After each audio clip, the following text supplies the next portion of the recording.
সফল হতে হবে এই ধারণা থেকে বের করে আনার প্রশ্ন আছে। যেহেতু মানুষ স্পিকার সেটা স্বতন্ত্রতা হয় না। মানুষ স্পিকার যদি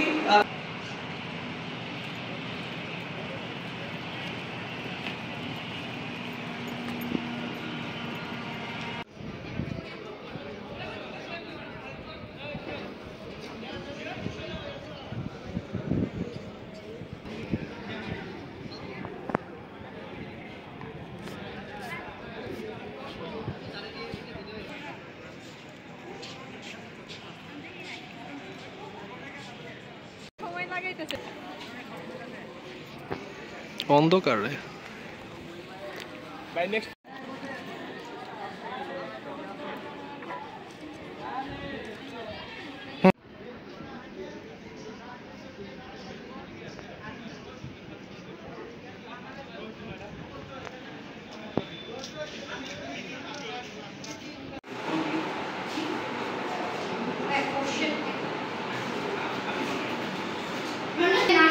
বিভিন্ন বাধার সম্মুখীন হতে হচ্ছে।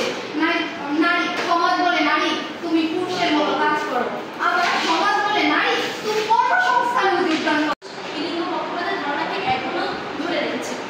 এরকম একটা সমাজে আপনি যখন নারীকে বোঝাবেন যে হ্যাঁ তুমি 50% তোমার পসিবিলিটি আছে যে তুমি যে হ্যাঁ নারী সমান অধিকার দরকার আছে এগিয়ে যাওয়ার জন্য, কোন কোন ক্ষেত্রে দরকার আছে, যখন নারীর এই সমানাধিকার ন্যারেটিভটা দিবে তখন এই জিনিসটা ফর্মালাইজ করা হবে যে হ্যাঁ আমি সমাজের অর্ধেক অংশ।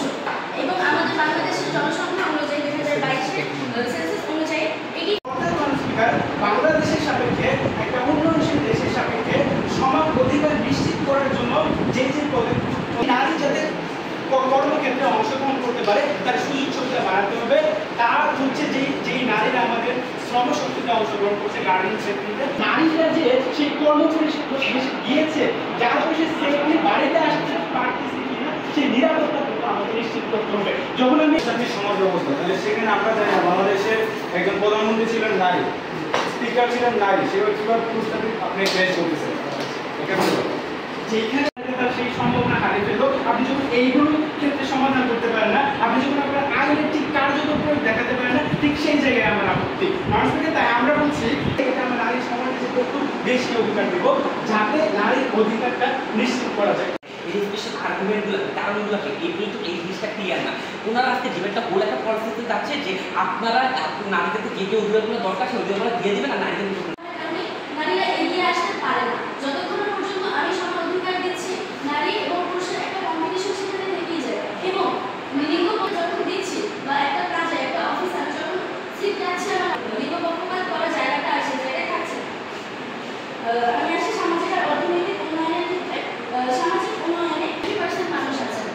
আমরা যদি এখন ডাক্তার, শিক্ষক কিংবা বড় বড় পেশার কথা চিন্তা করি যেখানে হ্যাঁ নারীদের সমান অধিকার নিশ্চিত করা হচ্ছে বা নারীরা সোচ্চার হয়ে উঠছে, তাহলে এই শিক্ষা আলো পাননি, শিক্ষার আলো পেলে কনজারভেটিভ পরিবেশ থেকে বের করে আসতে পারেনি তাদের জন্য এই ন্যায্যতা নষ্ট হবে। যেহেতু বায়োলজিক্যাল ভাবে জন্মগতভাবে নারী আর পুরুষ ঠিক সমান না, বাট আমি যখন এখানে সমান অধিকার নেগেটিভটা দাঁড় করাই প্রয়োজন ভিত্তিক সমর্থন দেবো এবং নারী যেই কারণে পিছিয়ে যাচ্ছে সেগুলো যেটা নারীর অগ্রাধিকার, যেটা নারীর অগ্রগতি দিবে ওই আউটকামটা পাওয়ার জন্য, নারীর ইনফরমেশন নিশ্চিত করার জন্য আপনাকে ওই ইকুয়ালিটি ধারণা থেকে বেরিয়ে আসতে হবে। এটা তার অগ্রগতি থেকে বাধা উচিত করবে, কারণ ইকুয়ালিটিতে যেটা দেওয়া হয় তাকে যে আমরা বৃত্তির সুযোগ দিচ্ছি, অন্য কিছু দিচ্ছি, এই সেই পদে মানুষ বিকার আমরা দেখতে পারি বাংলাদেশের সেনাবাহিনী সর্বোচ্চ বাংলাদেশের দেশ রক্ষার জন্য কাজ করছে।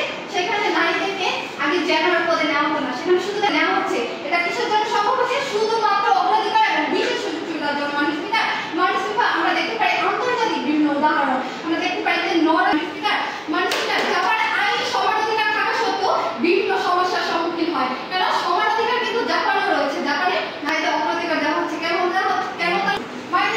নারীদের অংশ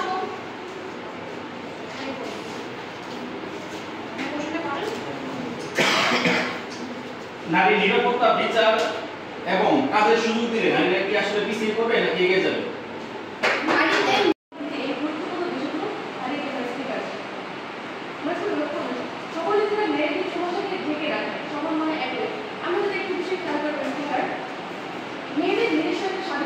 আমাদের দেশের নারীরাই সব নিঃসীমভাবে নারীরাই কাজ করছে। 90% নারী শ্রমিক। সেই জায়গায় আপনি যদি সেখানে নারীদেরকে সমানাধিকার না দেন, ফিমেল 40 থেকে 45%, মেল ফিমেল যে ডক্টর আছে তাদের মধ্যে গাইনি এবং মেডিসিনেই আমরা বেশি দেখতে পাই। কারণ কি এখন পর্যন্ত আমরা সার্জারি কিংবা বড় বড় অপারেশনগুলোতে এখন পর্যন্ত আমরা মেয়েদেরকে বিশ্বাস করতে পারছি না।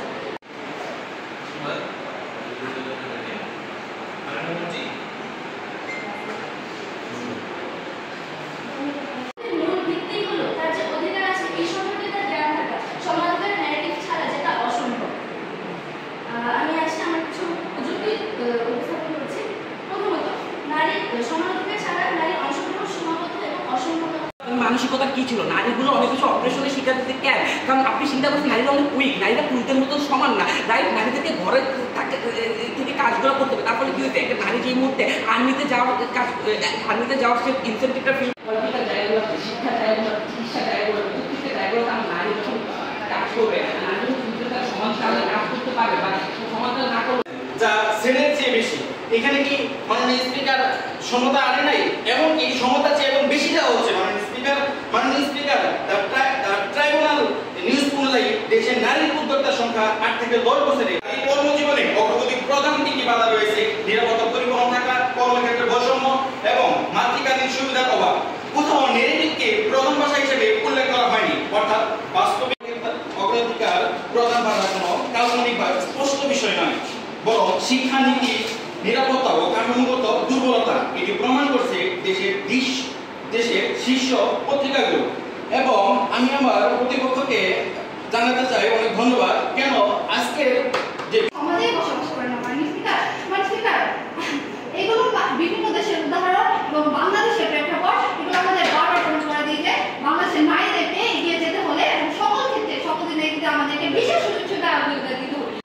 এর জন্য এখানেও দেখা যাচ্ছে সমানাধিকার হচ্ছে না। মাননীয় সমানাধিকার দিয়ে নারীদেরকে কখনো বিচার, নারীদেরকে সেই জন্য বিশেষ সুযোগ ব্যবস্থা করতে হবে। নারী পুরুষের বাস্তব চিত্র আমি আগে বলেছি আলাদা এবং ভিন্ন। আমার বিরোধী দলের মাননীয়